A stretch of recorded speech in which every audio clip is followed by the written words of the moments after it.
নমস্কার। আজ আপনাদেরকে এখানে এই যে 50 পয়সাটা দেখছেন, এই 50 পয়সাটা নিয়ে প্রাইসটা দেখাবো যে 50 পয়সার প্রাইস কী আছে। দেখে নিন ভালো করে। এই যে এই 50 পয়সাটা, ঠিক আছে, এই 50 পয়সাটা কী দিয়ে তৈরি সেটাও দেখাবো, ঠিক আছে। মেটালটা কী মেটাল আছে। এই যে 50 পয়সাটা দেখতে পাচ্ছেন, এটার মেটালটা আছে নিকেল। এই মেটালটা কিন্তু নিকেল দিয়ে তৈরি, 1964 সালের পয়সা, এবং সাইজ হচ্ছে 24 mm।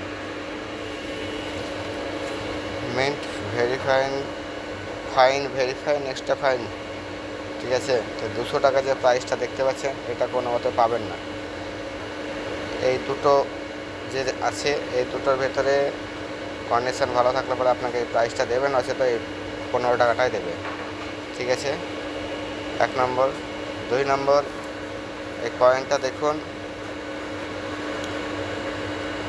80, 89 to 1964 সেম কয়েন দুটোই। এটা ইংলিশ লিজেন্ড, হিন্দি লিজেন্ড। তো এটা বোম্বে ক্যালকাটার, এটাও বোম্বে ক্যালকাটার। তো এখানে একটা জিনিস ভাবার বিষয় আছে যে এই 50 পয়সাটার দাম কিন্তু এটা দিচ্ছে। আপনারা মনে করবেন যে আহামরি বেশি, আরও আছে, সেটা কিন্তু নেই। সেটা কিন্তু এই কয়েনের প্রাইস নেই। অতএব আপনাদের যে একটা ধারণা, সেটা ভুল ধারণা।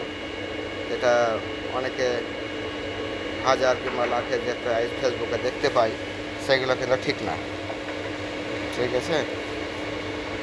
তো আপনাদের কারো কাছে থাকলে পরে এসব ধরনের কয়েন যদি থাকে, আপনারা, এটা কোনো ফ্রড ভিডিও না কিংবা ফালতু ভিডিও না, আপনারা জানান, কমেন্ট বক্সে দিন আরও কোন কয়েনের প্রাইস। এটা আমি দিতাম না এক দাদার বাড়িতে কালেক্ট করতে গিয়ে।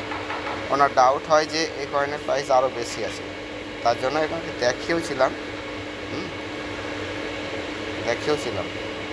তো ঠিক আছে, থাক, ভালো কথা। যদি কারো মনে হয় যে না আমি বিক্রি করবো, হিউজ পরিমাণে আছে, তাহলে পরে দিতে পারেন। ধন্যবাদ।